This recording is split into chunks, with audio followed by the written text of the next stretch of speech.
The one and only Botticelli.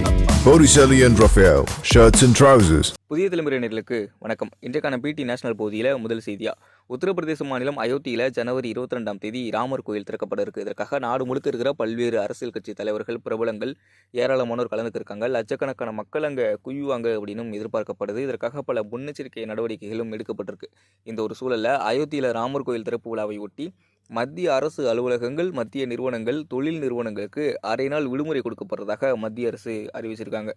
மத்திய பணியாளர்கள், பொதுமக்கள் குறைகள் மற்றும் ஓய்வூதியத்துறை அமைச்சகம் வெளியிட்டுள்ள அந்த செய்திக்குறிப்பில், அயோத்தியில் உள்ள ராம்லல்லா பிரதான் பிரதஸ்தா ஜனவரி 22ஆம் தேதி நாடு முழுக்க கொண்டாடப்பட இருக்கு. மத்திய அரசு ஊழியர்களும் இந்த கொண்டாட்டத்தில் பங்கெடுத்துக்கணும் அப்படின்றதுக்காக இந்தியா முழுக்க இருக்கிற மத்திய அலுவலகங்களில் ஜனவரி 22ஆம் தேதி மதியம் 2:30 வரை விடுமுறை வழங்க முடிவு செய்யப்பட்டுள்ளதாக தெரிவிக்கப்பட்டிருக்கு. அது மட்டும் இல்லாமல் இந்திய அரசின் அனைத்து அமைச்சகங்களும், துறைகளும் இம்முடிவை சம்பந்தப்பட்ட அனைவரது கவனத்திற்கும் கொண்டு செல்லவும் அப்படின்னும் சொல்லியிருக்காங்க. அரசு ஊழியர்களுடைய தொடர் கோரிக்கைகளுக்கு அப்புறமா இந்த முடிவு எடுக்கப்பட்டிருக்கிறதாகவும் தெரிவிச்சிருக்காங்க. ஏற்கனவே 5 மாநிலங்களில் அனைத்து கல்வி நிறுவனங்களுக்கும் லீவ் கொடுத்துருக்காங்க. உத்தரப்பிரதேசம், மத்திய பிரதேசம், சத்தீஸ்கர், கோவா, ஹரியானா இப்படி ராமர் கோயில் கும்பாபிஷேகத்தை ஒட்டி 5 மாநிலங்களுக்கு கல்வி நிறுவனங்களுக்கு மட்டும் விடுமுறை கொடுத்துருக்காங்க. பல்வேறு பகுதிகளில் ஜனவரி 22ஆம் தேதி உலர் நாளாக கடைபிடிக்கப்படும் அப்படின்னும் சொல்லியிருக்காங்க.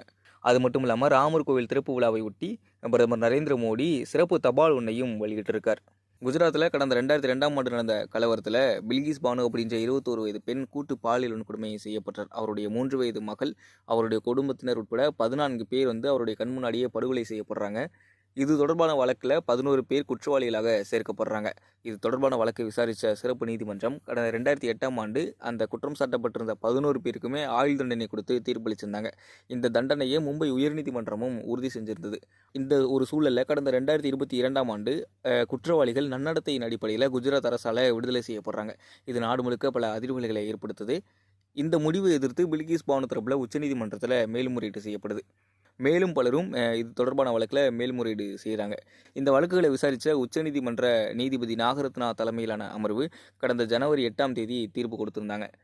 அவங்க கொடுத்த தீர்ப்பு தண்டனை பெற்றவர்களை முன்கூட்டியே விடுதலை செய்வது தொடர்பான உத்தரவை பிறப்பிக்க குஜராத் அரசுக்கு அதிகாரம் இல்லை.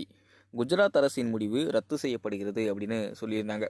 அது மட்டும் இல்லாமல் அந்த முன்விடுதலை செய்யப்பட்ட அந்த 11 பேரும் அடுத்த 2 வாரங்களுக்குள்ள சரணடையணும் அப்படின்னும் சொல்லியிருந்தாங்க.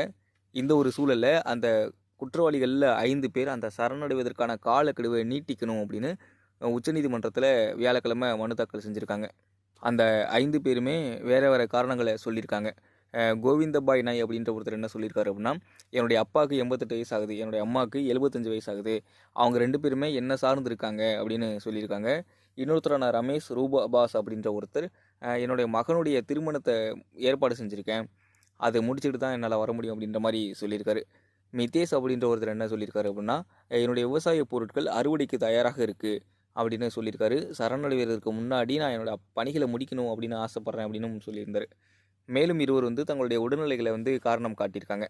இது தொடர்பாக பேசின நீதிபதி நாகரத்னா, எல்லா மனுக்களையுமே நாளைக்கு ஒன்றாக பட்டியலிடணும் அப்படின்றதுக்காக தலைமை நீதிபதியிடம் உத்தரவுகளை வாங்கிட்டு வாங்க அப்படின்னு பதிவேட்டாளர்களிடம் உத்தரவிட்டிருக்கிறதாக செய்திகள் வெளியாகியிருக்கு.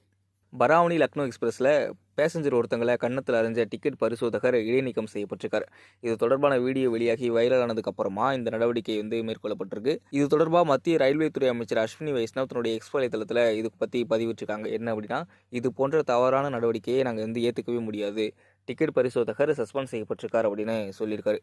ராஜ்யசபா எம்பியும் முன்னாள் மகளிர் ஆணைய தலைவருமான சுவாதி மாலிவாலும் இது பற்றி கருத்து தெரிவிச்சிருக்காங்க. என்ன அப்படின்னா, நம்ம எவ்வளோதான் வந்தே பாரத்தை கொண்டாடினாலுமே நாட்டில் இருக்கிற ஏழை மக்கள் வசதியாகவும் கண்ணியமாகவும் பயணம் செய்கிறப்ப தான் இந்திய ரயில்வே மேம்படும் அப்படின்னு சொல்லியிருக்காங்க. இந்த காணொலியை பார்க்குறப்போ எனக்கு ரத்தம் கொதிக்குது அப்படின்னும் சொல்லியிருக்காங்க. விசாரணையில் டிக்கெட் பரிசோதகருடைய பேர் பிரகாஷ் அப்படின்னு தெரிய வந்திருக்கு. பாதிக்கப்பட்ட பயணியுடைய பேர் நீரஜ்குமார் அப்படின்னு செய்தியாளர் ஆதர்ஷ் மோகன் அப்படின்ற ஒருத்தர் தன்னுடைய எக்ஸ் வலைதளத்தில் பதிவிட்டிருக்கார். அவருடைய பதிவில் என்ன இருக்குது அப்படின்னா, இந்திய ரயில்வேல குண்டர்கள் டிடிஆர் அப்படின்ற ஒரு போர்வையில் சுற்றிட்டு இருக்காங்க, நீரஜ்குமார் கிட்ட அவருக்கான டிக்கெட்டும் இருக்குது, ஆனாலும் அவர் தாக்கப்பட்டிருக்கார் அப்படின்னு சொல்லியிருக்காரு. நீரஜுக்கு நீதி கிடைக்குமா அப்படின்னு கேள்வியும் எழுப்பியிருக்காரு. அந்த வீடியோவில் அந்த பயணியை பரிசோதகர் சரமாடியாக தாக்குறாரு. இந்தியா ஆப்கானிஸ்தான் மோதின அந்த 3வது T20 போட்டியில் இந்தியா 212 ரன்கள் எடுத்திருந்தாங்க. அந்த இலக்கை வேகமாக விரட்டிய ஆப்கானிஸ்தான் அணியும் 212 ரன்கள் எடுத்திருந்தாங்க. ஆட்டம் ட்ரா ஆனது. அதுக்கப்புறமா சூப்பர் ஓவர் கொண்டு போனாங்க. சூப்பர் ஓவரில் முதல்ல விளையாடின ஆப்கானிஸ்தான் அணி 16 ரன்களை எடுத்திருந்தாங்க. இந்தியாவும் 16 ரன்களை எடுத்து அதுவும் ட்ரா ஆனது. அதுக்கப்புறம் 2வது சூப்பர் ஓவருக்கு ஆட்டம் போனது. இந்தியா ஃபஸ்ட்டு பேட்டிங் பண்ணி 12 ரன்கள் எடுத்திருந்தாங்க. ஆனாலுமே ஆப்கானிஸ்தான் அணி 2 விக்கெட்டுகளை கொடுத்ததுக்கப்புறமா இந்தியா ஜெயிச்சிட்டாங்க. இந்த போட்டியில் 17வது ஓவரை வாஷிங்டன் சுந்தர் போடுறார். அவருடைய 5வது பந்தை ஜானத் எதிர்கொண்டு தூக்கி அடிக்கிறார். அந்த பந்து லாங் ஆன் திசையில் போகுது. அந்த சிக்ஸர் லைனில் நின்றுட்டு இருந்த விராட் கோலி ஓடி போய் அந்த பந்தை தடுக்கிறார். அந்த கேட்ச் பிடிக்கலை அப்படின்னாலுமே அவர் 5 ரன்களை டீமுக்காக சேவ் பண்ணி கொடுத்தார் அப்படின்னு தான் சொல்லி ஆகணும். இது தொடர்பான வீடியோ இணையத்தில் வேகமாக வைரல் ஆச்சு.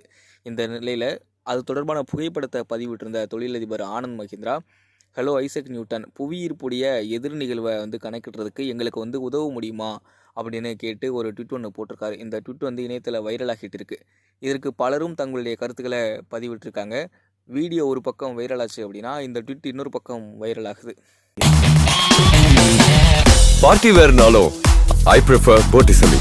எங்க இருந்தாலும் நம்ம ஸ்டாரா தெரியணும் இல்லையா? வெரைட்டியான கலர்ஸ், நியூ டிசைன்ஸ், அதுக்கு மேல star look. The one and only Botticelli. Botticelli and Raphael, shirts and trousers.